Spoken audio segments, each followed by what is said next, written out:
अंगुली दिखाइए। प्रिय भाई एवं बहनों, आज हम आप लोग को ये बतलाने जा रहे हैं कि यम और नियम क्या है। यम नियम के बारे में जानकारी देने जा रहे हैं कि यम नियम क्या है। एकादश स्कंध में भगवान श्री कृष्ण चंद्र जी के निज मुखार बिंद से यम नियम के बारे में वर्णन हुआ है। पतंजलि योग में भी पतंजलि जी के पुस्तिकाओं में महर्षि पतंजलि जी ने निज मुखार बिंद से यम और नियम के बारे में ज्ञान प्रदान किए हैं।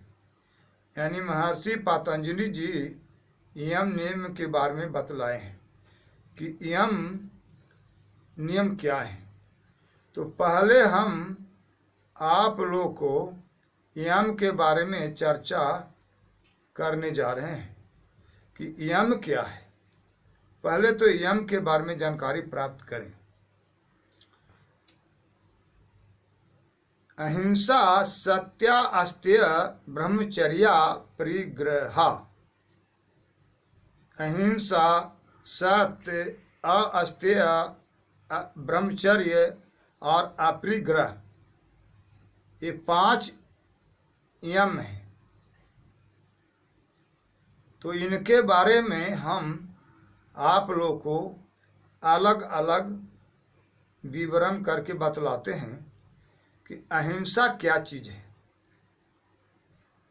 अहिंसा का मतलब होता है किसी को पीड़ा नहीं पहुंचाना, किसी को कष्ट नहीं पहुंचाना, किसी को आपत्ति नहीं देना, संकट में नहीं डालना, मन, वचन, कर्म और शरीर से किसी को भी कष्ट नहीं पहुंचाना, किसी जीव को हत्या नहीं करना, यह है अहिंसा। सत्य के बारे में जानिए कि सत्य क्या चीज़ है। सत्य के मतलब होता है सच बोलना, झूठ नहीं बोलना, कपट नहीं रखना, हू बहू हू कहना, यानी जैसा को तैसा कहना, बतलाना, यानी वास्तविकता को बतलाना। झूठ बोल करके किसी को कष्ट नहीं पहुंचाना, सत्य के द्वारा किसी को हित पहुंचाना, ऐसी वाणी का प्रयोग करना जिससे किसी को अहित नहीं हो जाए। प्रिय, मधुर, हितकर वचन का प्रयोग करना। सत्य, अस्तेय। अब है कि अस्तेय क्या है। अस्तेय का मतलब होता है नहीं चोरी करना, बिना पूछे किसी की वस्तु को नहीं लेना, चोरी कर करके जीवन बसर नहीं करना, बेईमानी पूर्वक जीवन बसर नहीं करना, यानी ईमानदारी पूर्वक जीवन जीना, पवित्र जीवन जीना। एक मानव होने के नाते वास्तव में मानव जैसा ही जीवन जीना। मानव का कर्तव्य नहीं है कि चोरी जारी करके जीवन जिए, उसे ईमानदारी पूर्वक जीवन जीना चाहिए कि किसी को चीज़ को बिना पूछे ना लेना चाहिए, बिना संकेत का ना लेना चाहिए, चोरी करके जीवन नहीं जीना चाहिए। तो अहिंसा, सत्य और अस्तेय के बारे में हो गया। अब है कि ब्रह्मचर्य क्या है। तो 8 प्रकार के मैथुन बताया गया है। 8 प्रकार के मैथुन का परित्याग ही ब्रह्मचर्य है। ऐसे तो सीधा सीधी है कि नारी का किसी भी तरह चिंतन न करना, यानी मन से नारी के बारे में चिंतन न करना ही ब्रह्मचर्य है। ऐसे तो शिव पुराण में ये बताया गया है कि अपनी पत्नी के पास महीना में 1 बार जाना ब्रह्मचर्य है। उससे भी कम करके बतलाया जाता है कि 15 दिन पर पत्नी के पास जाएं तो वह ब्रह्मचर्य में ही आता है। पर वास्तव में महीना में एक बार जाना उसी को ब्रह्मचर्य कहा गया है। तो नारी का चिंतन न करना या 8 मैथुनों का परित्याग कर देना ही ब्रह्मचर्य कहलाता है। अप्रिय ग्रह का मतलब होता है उचित से अधिक धन का संचय नहीं करना, यानी उतने धन संचय करें जिस तरह से कि हम जीवन जी सकें। ऐसे भी कबीर वाणी है कि साईं इतना दीजिए जामे कुटुंब समाए, मैं भी भूखा ना रहूं औरों न भूखा जाए। हे भगवान, हे परमात्मा, हमें उतने दीजिए जिसमें हमारी खर्ची चल सके, किसी तरह से किल्लत न हो, कष्ट न हो। ऐसे तो ईमानदारी पूर्वक धन कमाना ही अप्रिय ग्रह के रूप में है। बेईमानी पूर्वक धन कमाना ज्यादा हो गया, ईमानदारी पूर्वक धन कमाना कम है। जिसको अपनी ईमानदारी की कमाई पर संतोष नहीं है वही बेईमानी और कपट के द्वारा धन ग्रहण करता है, धन कमाता है। तो ये हो गया संतोष नहीं होने के चलते विशेष कमाने का प्रयत्न। ईमानदारी पूर्वक कमाइए उसको कम ही माना जाएगा, क्योंकि ईमानदारी पूर्वक बहुत नहीं कमाया जा सकता, ऐसा होता ही नहीं है। मगर बेईमानी पूर्वक लोग बहुत कमा लेते हैं। तो ईमानदारी पूर्वक कमाना अप्रिय ग्रह में ही आता है। इस तरह से यम के 5 भेद बताए गए हैं। इन 5 के परिपालन करना ही यम कहलाता है, जैसा कि पतंजलि ऋषि मुनि ने कहा है। अब हम आप लोग को नियम के बारे में बतलाते हैं कि नियम क्या चीज है।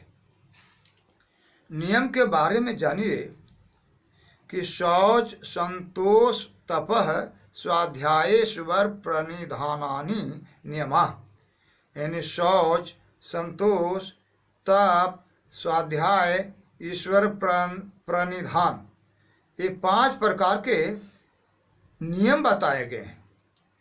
अब आप लोग नियम के बारे में सुने और जानकारी प्राप्त करें कि नियम क्या है। तो शौच, सबसे पहले शौच का वर्णन आया है।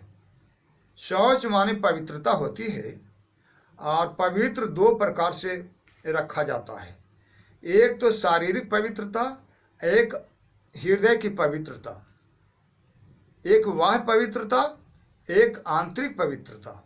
बाह्य पवित्रता में शरीर की शुद्धि रखना, वस्त्र की शुद्धि रखना, अपने कक्ष की शुद्धि रखना, अपने आसन की शुद्धि रखना, अपने घर द्वार और जगह स्थान की शुद्धि रखना, ये सब बाह्य पवित्रता में है। जबकि आंतरिक पवित्रता में हृदय में किसी तरह के कपट नहीं रखना, माया मोह नहीं रखना, पवित्र भाव के होना चाहिए, यानी स्वभाव बढ़िया होना चाहिए, पवित्र होना चाहिए। हृदय में सत्य को धारण करना चाहिए, झूठ का परित्याग कर देना चाहिए, ममता मोह इत्यादि का परित्याग कर देना चाहिए। ये हृदय की पवित्रता की बात हो गई कि हृदय में कपट, राग, द्वेष इत्यादि का न रखना, इनका परित्याग कर देना चाहिए। ये शौच में आता है।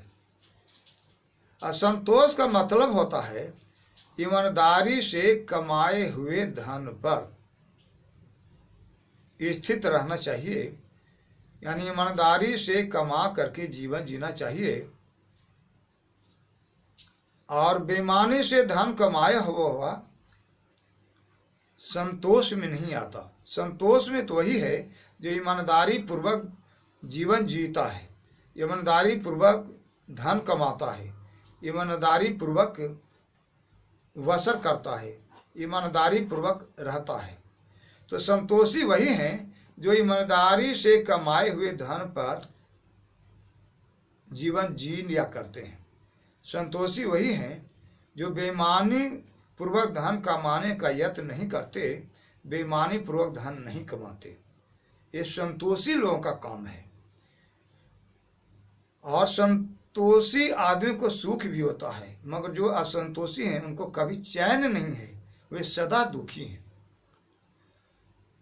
तप का मतलब होता है मन को बुराई की ओर से रोकना और अंदर में स्थित करना, यानी बाह्य से मन को खींच करके अंदर में यानी हृदय में, आज्ञा चक्र में, सहस्रार चक्र में स्थित करना। बुराइयों से हटा करके धर्म में स्थापित करना, मन को धर्म में लगाना। सदैव अच्छा करना, बुराई की ओर मन को नहीं जाने देना। बुराई की ओर जाते हुए मन को रोक करके रखना और ईमानदारी पूर्वक जीवन जीना। भगवान का भजन करना, चिंतन मनन करना, सद्ग्रंथों का अध्ययन करना, पवित्र आचरण करना, लोगों के साथ अच्छा से अच्छा व्यवहार, बर्ताव और कर्म करना, ये सब तप में ही आते हैं। ईश्वर स्वाध्याय, अब स्वाध्याय के बारे में आप लोग जानिए। स्वाध्याय क्या चीज है? स्वाध्याय में सत्संग करना, सद्ग्रंथों का अध्ययन करना और ईमानदारी पूर्वक जीवन जीने के लिए कला सीखना, सद्ग्रंथों के अध्ययन करना। सद्ग्रंथों में तरह तरह से अच्छे ज्ञान भरे हुए हैं, उन ज्ञानों को अर्जन करना। सत्संग के द्वारा भी बहुत अच्छे ज्ञान प्रदान किए जाते हैं, तो उन ज्ञानों को हृदय में उतारना, मन में उतारना, शुद्ध आचरण बनाना। सत्संग और स्वाध्याय से, सद्ग्रंथों के अध्ययन से, अच्छी पुस्तिकाओं के अध्ययन से, अच्छे लोगों की संगति करके अपने आचरण को शुद्ध करना, ये सत्संग के द्वारा ही हो सकता है। महान आत्माओं का, संत महात्माओं का, आदर्श लोगों का विचार को अपने जीवन में अवधारण करना सत्संग के तहत ही है। ईश्वर प्रणिधान, ईश्वर प्रणिधान का अभिप्राय होता है ईश्वर की शरण होकर रहना। पहले तो ये जानिए कि सब कुछ ईश्वर है, उनके सिवाय कुछ भी नहीं है। वही सब कुछ करते हैं, वही सृष्टि करते हैं, वही पालन करते हैं, वही संहार करते हैं, वही कुछ भी दे सकते हैं और वही सब कुछ ले भी ले सकते हैं। वे जितना चाहेंगे उतने देंगे, उससे ज़्यादा नहीं। बल्कि घोर प्रयत्न हम क्यों न करें, इंसान जो भी करता है उसका उल्टा क्यों हो जाता है? यही कारण है कि ईश्वर देना नहीं चाहते और हम जबरदस्ती यत्न करके लेना चाहते हैं, पर वह चीज़ प्राप्त नहीं हो जाता, प्राप्त नहीं होता, सदैव उल्टा होने लग जाता है।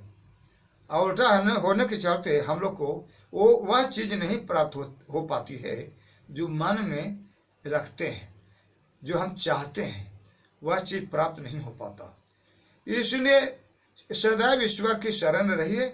ईश्वर जो जितना देना चाहेंगे देंगे ही, केवल कर्म करते जाइए, कर्म करते रहिएगा।